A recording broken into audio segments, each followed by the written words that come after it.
I do not need to give an opening statement since you've just heard more than you needed to from me. And so we're going to go straight into the panelists, and they'll each give a 2-minute overview, and then we'll have some internal discussion with the panel, and then we'll turn to you. I'll propose to you that we may have the brain's power, but not really the intelligence, despite what we say about AI, unless we understand what is error. And some people say to be human is to understand error or to make errors. And here is the proposition. It's a technical one, not a philosophical one. You take the fastest machine and put a reasonable size, few terabytes of data in the memory, solid state memory, and you ask a query. A typical query will take you half an hour. You take a petabyte of data and put 5,000 EC2 nodes on it, and a query will take you half an hour. Now, that was okay at the time when you were doing weather prediction and you ran the computer for a whole night and came back next day with the charts. But today, the world has changed. It has to be reactive. It has to be real time. There is not enough time. There is not enough power. No amount of processing power will get you there. None.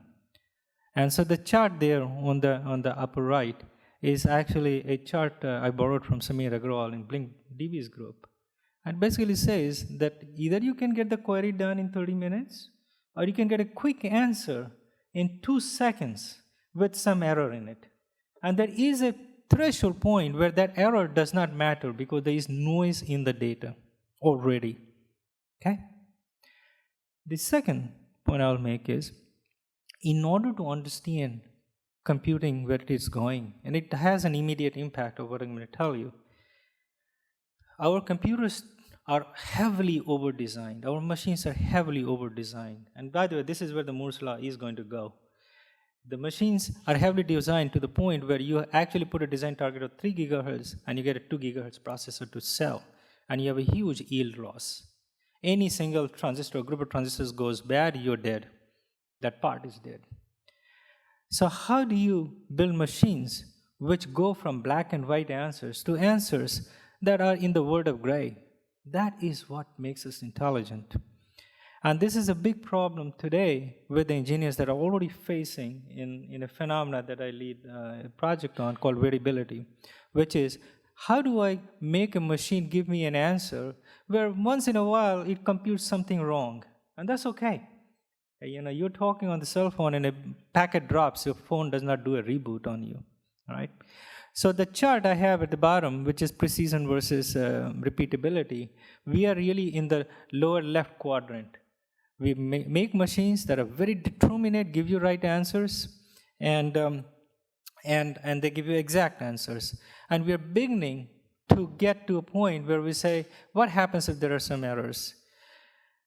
The determinate machines are built on known physics. Your brain, or my brain, is not built on any known physics or chemistry or biochemistry that we know today.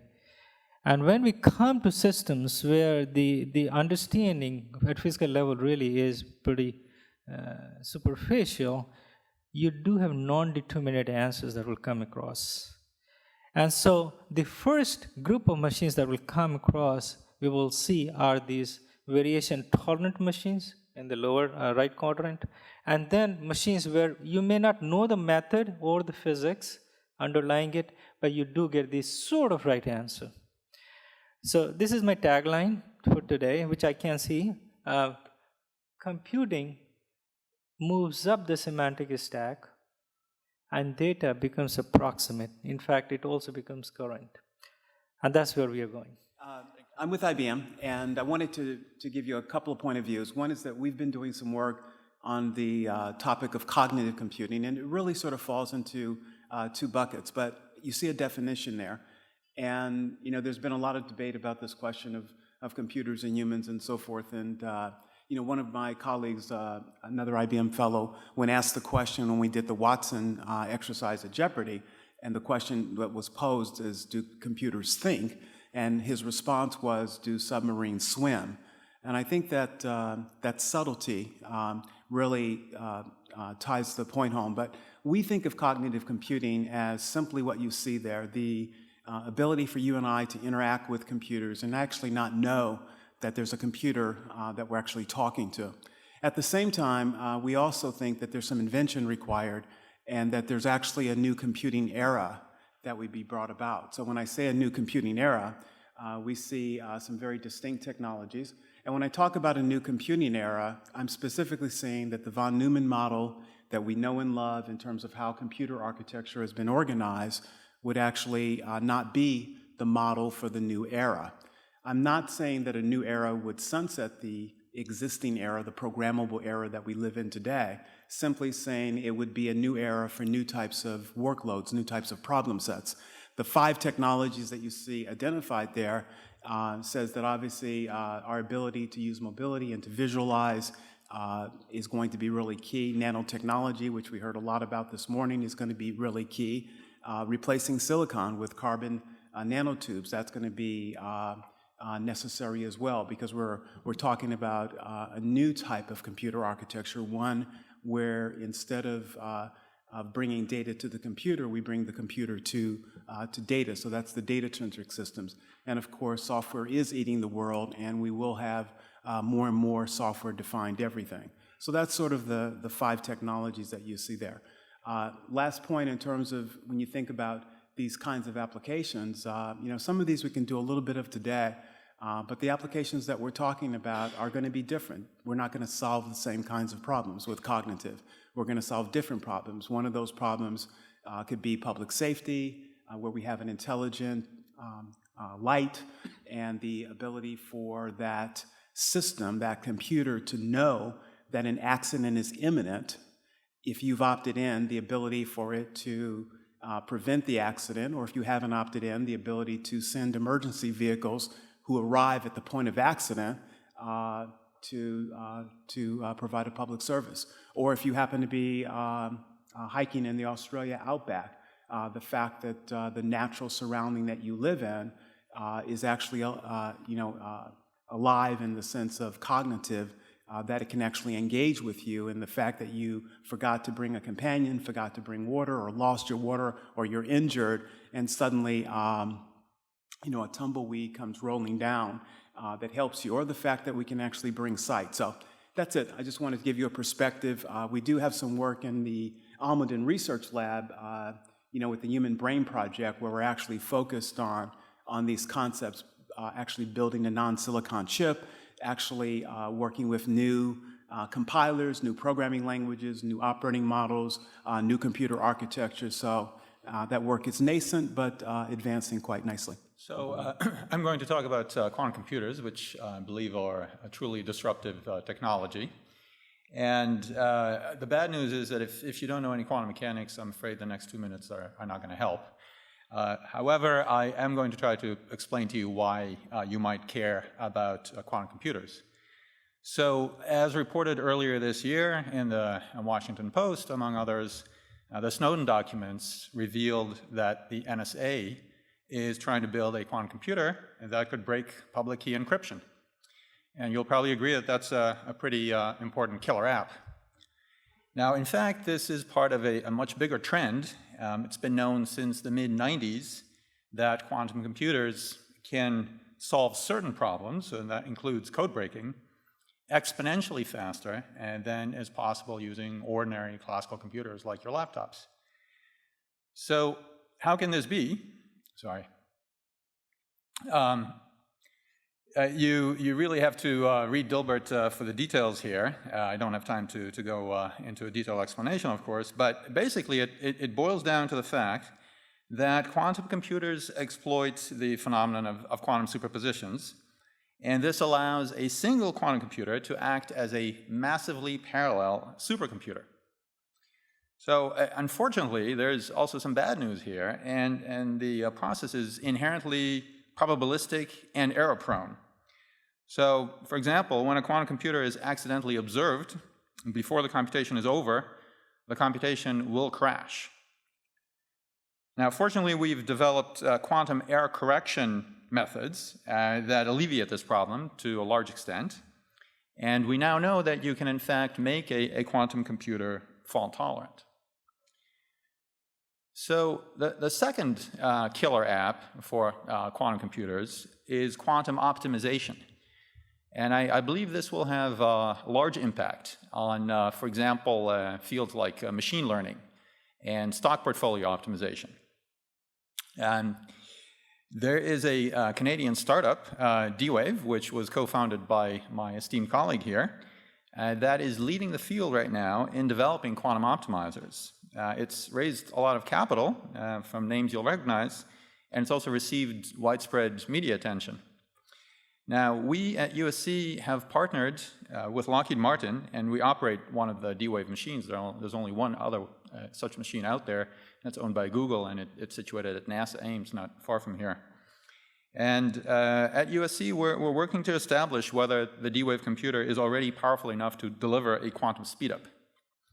So far, our results are inconclusive, but I'm confident that by incorporating error correction, we'll soon be able to demonstrate quantum optimization speedups.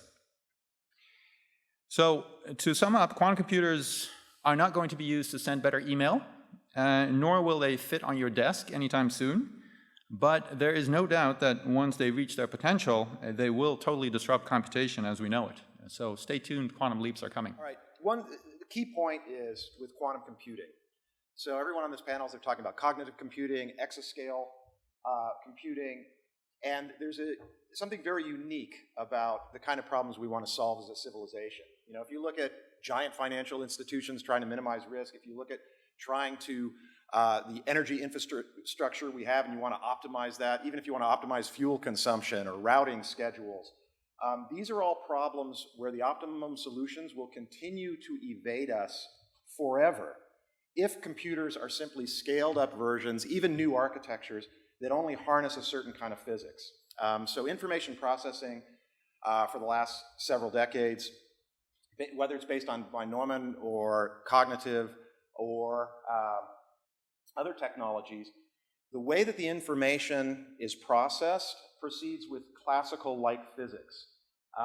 And it means that there will remain problems that are forever beyond our reach. There are problems where the resources required to solve them scale exponentially with the size of the problem. And there are a lot of problems that we care about. So optimizing very complex systems, biology, even relatively modest molecules cannot be modeled by all the supercomputers on Earth running for 1 billion years. Quantum computers is a real paradigm shift. It's like discovering fire or agriculture. If you can harness certain kinds of quantum resources that exist that underlie our reality, and I'll show a few of them here, quantum superposition, quantum tunneling, entanglement. Superposition is the one you hear the most about. Our universe has an intrinsic multiplicity to it that if you could harness at scale with a linear increases in devices, you know, you add 1, 2, 3 devices, the number of possible solutions you can explore explode exponentially. One way of describing this is that we live in a universe with parallel realities that are playing out. The same physical hardware can process a vast number of streams simultaneously without adding extra hardware. It's the physics that you're harnessing. Machines like this have been built. This is the D-Wave machine. You have to create rather exotic conditions of ultra-low temperature, ultra-low magnetic fields, all kinds of shielding to realize that this has been done in labs all around the world. All of these physical effects like entanglement. Imagine you had 2 pairs of dice 1,000 miles away, and every time you rolled them, you got the same result. These dice are correlated in some strange way across space and time. All of these effects we've known underlie our universe, explain everything that we know. We now are gaining a direct control over these resources, and if we can do it at scale, it could be staggering. So these machines, D-Wave has built some machines now that are in a scalable technology. They work, they solve actual problems. We're looking at applications in bioinformatics, machine learning, AI, biology. It's the first time that a quantum processor, most of the quantum processors in the world can only do trivial problems like factoring 15. They're laboratory experiments. We've made the first quantum processor that beat by a large margin commercial solvers on some benchmark problems. And when people took specialized hardware, we're now matching state-of-the-art hardware and algorithms that were developed over 60 years and $1 trillion with our early prototype machines. And we're scaling those machines exponentially in a Moore's law-like trajectory. So it's a very exciting time. It's not just quantum computing, quantum technologies for communication, for measurement, understanding our universe more deeply, like underlying the efficiency of photosynthesis. I think that, to quote Paul Davies, there was the industrial age, the information age, and I believe the 21st century will be the quantum age.